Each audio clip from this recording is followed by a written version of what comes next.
Bonjour, je m'appelle Gehan Cooray. Je suis acteur, je suis chanteur, j'habite à Los Angeles, aux États-Unis, et maintenant je suis en train de visiter Colombo, Sri Lanka. Et aujourd'hui, je vais parler avec Monsieur Jerome Auvity. Jérôme est un homme qui est plus beau que moi, il est plus gentil que moi, et je pense que c'est magnifique, Jérôme, c'est absolument magnifique que tu aurais la gentillesse de parler avec moi aujourd'hui, et je suis sûr que tout le monde t'aimerait. Well, Gehan, I'm impressed. I'm really highly impressed by that French introduction. I'm not sure that the audience will understand it all, but quite honestly, very kind words. Thank you so much. And it's a pleasure for me to be on the Meeting of the Minds by Gehan Cooray. And I'm so thrilled to be on the show today. Well, the pleasure is all mine, Jerome, because, ladies and gentlemen, even though I've only conversed with Sri Lankans up until now, Jerome, even though he was born and raised in France, is an honorary Sri Lankan because he's lived in this country for so long that he's really one of us now. Thank you.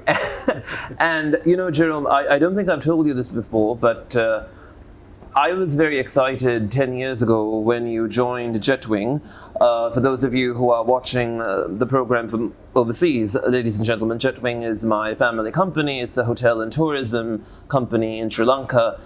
Jerome, of course, has had decades worth of experience managing hotels in the world famous Hilton chain in Sydney, Vietnam, Korea.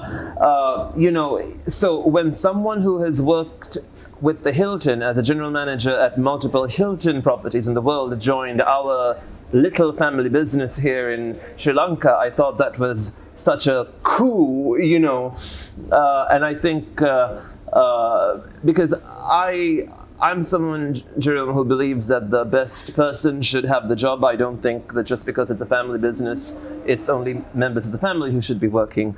So the wealth of experience that you brought to our company, I think, is just outstanding.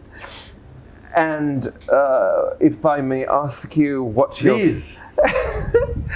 He's so accommodating. What your favorite Jetwing hotels are? Well, yeah, first, you're too humble. I think that Jetwing Hotels is a very well-reputed company in Sri Lanka and as well as made a name for itself in the world. I need to make that statement. Mm-hmm. My favorite hotel, very difficult. We have 36 units in the company, so it's quite wide. And if I choose and pick one, I'm going to make 35 others very upset about it. Okay, fair enough. But having said that, yes, I need to pick one. So for me, Jetwing Kaduruketa, located in Welawaya, is absolutely a stunning property. And I'll explain to you why I feel that this is the one that I prefer, not because of the architecture as well, and the setting, and the food, and the service that we have, which is absolutely excellent. But it's first an agro-tourism hotel where we engage with the agriculture there, and it's all around surrounded by rice paddies. That's the only hotel where I visit for business, obviously for work, where I sit in the evening on my little terrace outside and when I can relax. All the other hotels, I'm still, with the job in mind and the worries and the whatever else. But there, this is the one that you just relax. In front of those rice paddies, a mountain in the background, it's absolutely lovely, lovely setting. So that's why Jetwing Kaduruketa is my favorite one. And this is a lesson for all of us, ladies and gentlemen. However busy we may be, we need to find time to just relax, like Jerome said, and ideally out in nature. He painted that idyllic image right there. And Jerome, the funny thing is, even though it's my family company, would you believe I've never stayed a single night at Jetwing Kaduruketa because I live in Los Angeles. I've only been to the property once, maybe twice, but just to visit for maybe an hour tops. So I think I need to. You need to make a move on that one. That's for sure. Yeah. Exactly. As somebody who has traveled the world, as somebody who has lived in multiple different countries, Jerome, what would you say your favorite countries are? Good question. I've been asked that question many, many times. 10 countries I've lived in for between 3 to more years, right? None. All of them have been an experience. All of them, for whatever reason, my son was born in this one, my daughter was born in this one, I got promoted from this one to this one. So you see, every country came with something new. Right. And my desire has been in life to experience all the world as much as I could. And I believe that by living in a country, you really go deep inside and you understand the culture and the people, right? So each and every country has really been a fantastic experience. Having said that, I lived 19 years in France and 13 in Sri Lanka. So give and take, the longest country I've been living beside my own is Sri Lanka. So I think I've got a bit of a love for Sri Lanka somehow. That's so sweet. I didn't expect you to say that, Well, seriously. But that's the truth. And 13 years is the longest country I've been in the world beside my own. So yes, that will be certainly Sri Lanka eventually. But again, experience everywhere throughout the world, and I've been, really great stories and from many different countries. Exactly. And I mean, I'll be very frank, France is one of my top 3 countries. I've always felt this affinity to the country, to the language, everything. I've been there maybe twice or thrice, but it's a country I hope to visit more often, because it's not only Paris, it's even the French countryside, which I think is just absolutely exquisite, and if I may ask you, as a Frenchman who is bilingual, how would you distinguish and differentiate the English language and the French language? More specifically, I should say, what do you think French has that English doesn't as a language, and vice versa? Very difficult and controversial question, but let me get back to France is one of your top 3 countries. Yes. I hope it tops of the first, as the first anyway, but that's another subject. No, back to your question. Well, one thing that we have against the English is that we have an accent. Oui, bien sûr. And the whole world loves our accent, when we speak in English. So that's one good thing on our side. But no, more seriously, I think that there is no, there are no differences in language. Having said that, what I realized that the English language has really taken over in the world.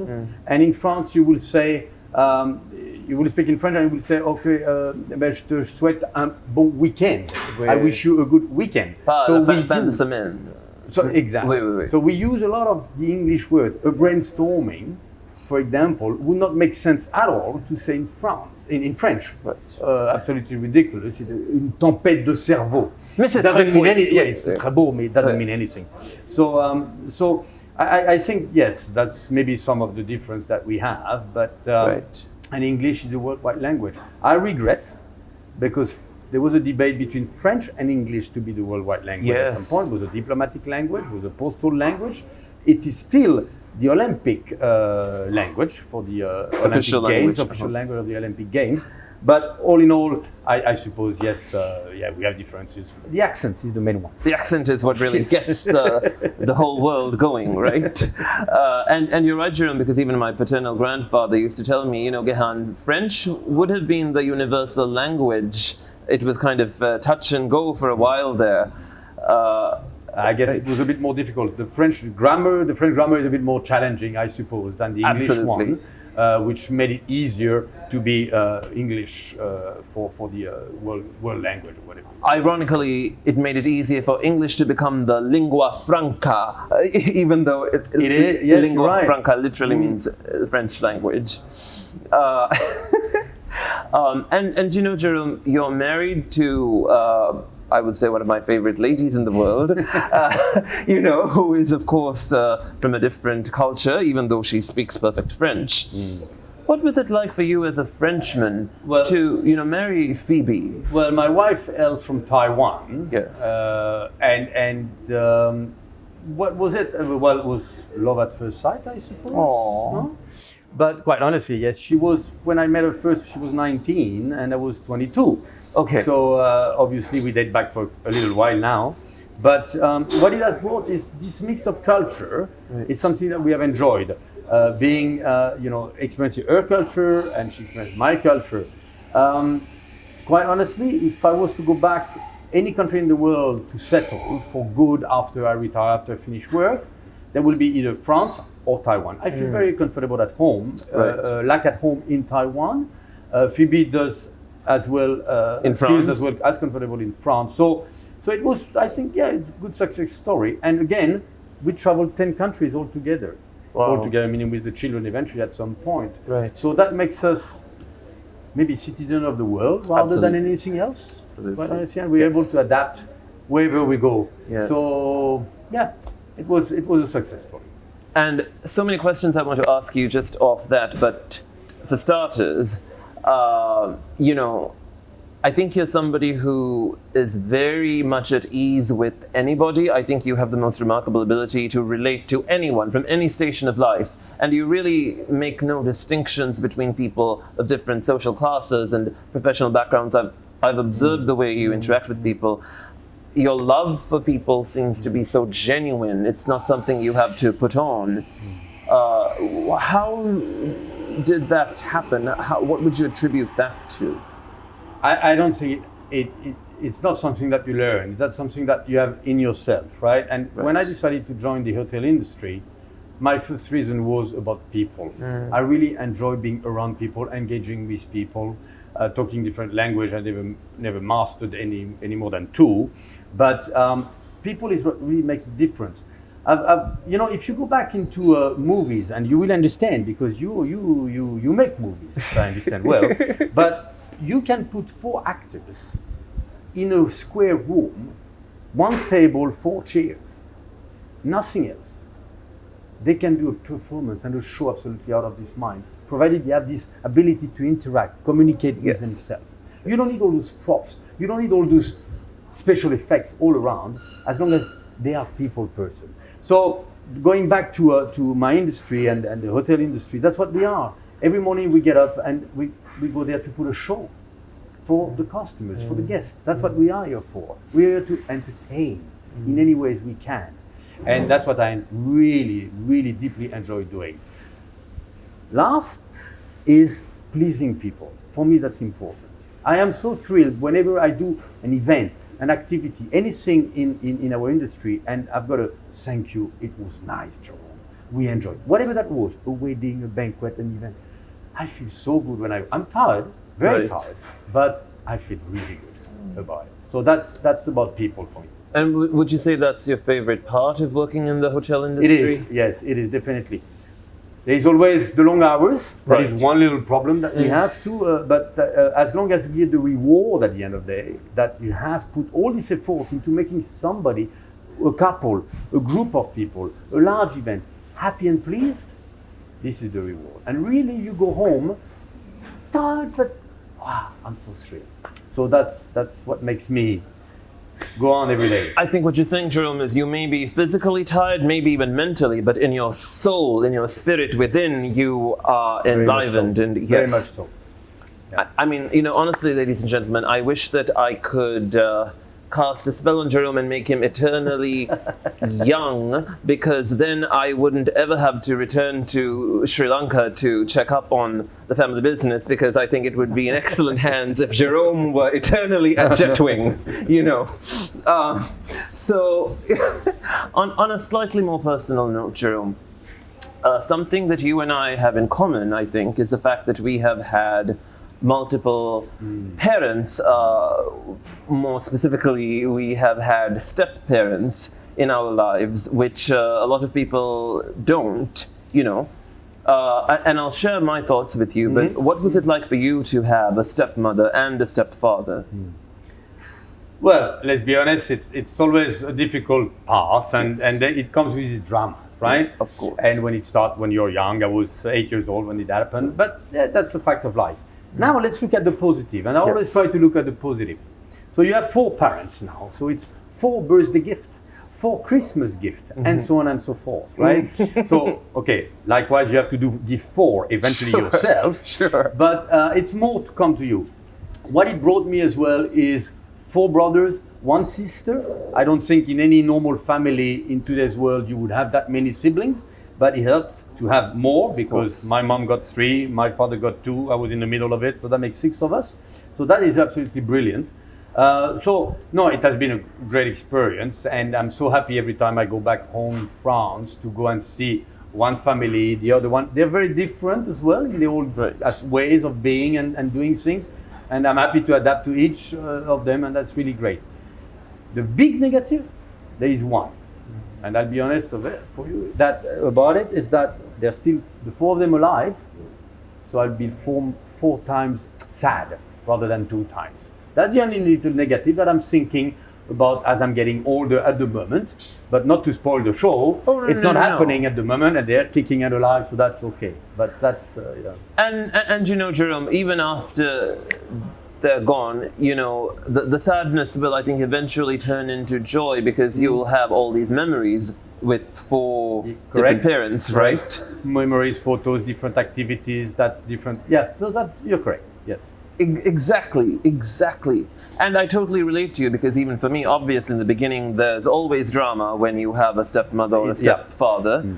But like you said, once you overcome that, which is very natural, and you focus on the positives, because even for me, I think, you know, my stepfather, you know, Ajit, I think is somebody that even if I have a fight with my father, I know, oh, well, Ajit is there too. You know. But that's true, and that's what it's meant for as well. I mean, if you're able to make those links between the step-parents and the parents. And the parents, and that balance, right? And balance, So really, ladies and gentlemen, Jerome and I are luckier than people who only have 2 parents because we have 4, eventually. Yes. And I mean, now you're a father yourself. I really admire you for allowing your son and your daughter to pursue their own paths in life, to really become who they want to be without imposing your vision for them upon them. Because, you know, I think, Jerome, a lot of parents, especially fathers, I think, perhaps this applied to my father, I know other fathers who almost want to mold their children, especially their sons, in their image. They almost want their son to be a mini me. And they may not tell their sons, I want you to do this, I want you to do the same thing that I'm doing with my life, but they'll indirectly indicate to their child that the children should follow in their footsteps to be loved and respected by their parents, by their fathers especially. So I really admire you for not doing that. And if you could talk to our viewers about, you know. Yeah, so it's about following the footsteps. That's if I get it right. Yes. Well, in my case, obviously, following the footsteps of which father then, right? The one who was my biological father and the one who educated me. That would have been very difficult for me to make a choice between the two. So I think that from day one, I decided to take my own path, and which I did. And then, consequently, I think the education of my children has been based on that. They obviously know about the family history and all what we've been going through, the good and the bad. So I was not in a position to impose anything to them whatsoever, because I on my own did not do it, maybe by choice, because I had those 2 fathers, so which one should I follow or not? So and I'm very happy for them that they're able to. Although they've indicated on some occasion they wanted to go in the hotel business, which I said, well, it's your call, guys. Both of them? Or? Yeah, both actually. But it's your call, and but they're both going their own paths at the moment, and I'm very pleased about it. And true, it's an important discussion that we have had in few occasions. But honestly, Jerome, I think it speaks to the confidence that you have in your children that you can trust them to make their own choices. Because I think parents who always hold their children's hands even when they're growing up, to me that suggests that the parents don't really trust in their own parenting skills, because if they've raised their children correctly, they would have emboldened them to make their own decisions. Yeah, well, that's a difficult discussion we could have on that, and a lengthy one, especially with the history of our respective parents we've had. But as I said earlier on, you know, having 2 different families, which one I'm going to go for? And that was not an option for me. You mean which person to, which parent to? Would I assimilate myself or who would you look up to as a role model? Exactly. Right. So that option was not given to me. Yes. And I'm not blaming anybody. It's just the way it was. Sure. And I think I just went on my own and did what I thought was right for me. Yes. With a lot of mistakes on the way. Fair enough. But it was the choice I was left with, right? Yes.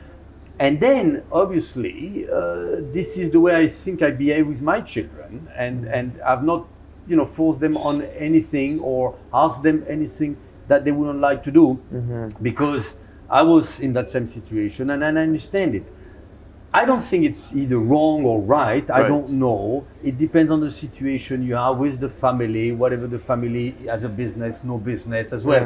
And there's, my family doesn't have any business in the case of yours. So you can't, I think you can't make a judgment call unless you are in that situation. And that's what I think is important. That's a lovely sentiment to express. Seriously, yes. And it's, again, I think we're on the same page, because even for me, I think I was able to follow my own trajectory in life because I didn't have one single role model to look up to by way of, this one father that I wanted to be like, because I had multiple fathers myself, Exactly. Absolutely. And I think, yes, like you said, in every situation, however difficult it may be at the time, eventually you can emerge stronger, right? And you learn out of it, and you, life will bring you that experience, and it's good sometimes to get on with it and face obstacles and try to fight them on, and you forge your own perspective, characters, opinions, and objectives. Absolutely. And pass it on. Because how does one form one's character without adversity, without pain, right? If everything's hunky-dory for you from childhood all the way through your adulthood, you don't really have a solid character, I feel, because character is built upon the foundation of adversity and, trials. It helps to get to a stronger position in your mind. Yes. It helps, I suppose. Absolutely. And I think my last personal question for you, before I get to a fun question. Not too personal, huh? Not too personal, but at the same time, what would you advise your son and your daughter when it comes to finding, shall we say, the ideal life partner? What kind of a person would you say they should look for? I chose to marry a Chinese lady. Right. And I remember my grandfather, who died when he was 65, so quite some time ago, telling me, and he had no idea I was 14 when he died, and telling me, Jerome, the danger is yellow. He was a fairly conservative fellow. And what he meant by that is that the danger is from Asia. And my wife knows about that, so there's no issue there. And I still remember those words. And eventually marrying what we call in the West a yellow woman. Yeah. So how terrible that my father must have, up and down in his tomb many times. The racism in a way, right? Older generation, conservative, coming out of the war back in Europe and so on and so forth.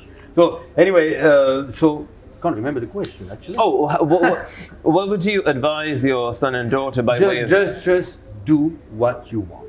Go for. I have no issues at all. I will not put any boundaries, any fences, any barriers to anything. Whether it's race, religion, sexual preferences, I don't have any issues at all. Be happy. That's all I want. Don't worry. Just be happy. That's what I would like for you guys. And if your happiness is in whatever, that's fine with me. Really have no worries. No, that doesn't bother me. And I think I've portrayed it through my life, going in 10 countries, marrying an Asian lady, and living in Sri Lanka now for the past 13 years, and so on and so forth. How can I put boundaries to my children? You really are open. But you are a golden father, Jerome, and I say that very sincerely. The next interview with my kids. Let's see what they'll say. Season 2 of the show. Yes. It's the kids now. And I know your daughter is an excellent singer. As a child, I think, she and I sang together on one or two occasions. I still remember. Yes. So obviously she inherited her musical skills from her father. Oh, really? I think, yes. I think all of Colombo knows. You're making you very shy now. Well, let me ask you this. What is your favorite French song?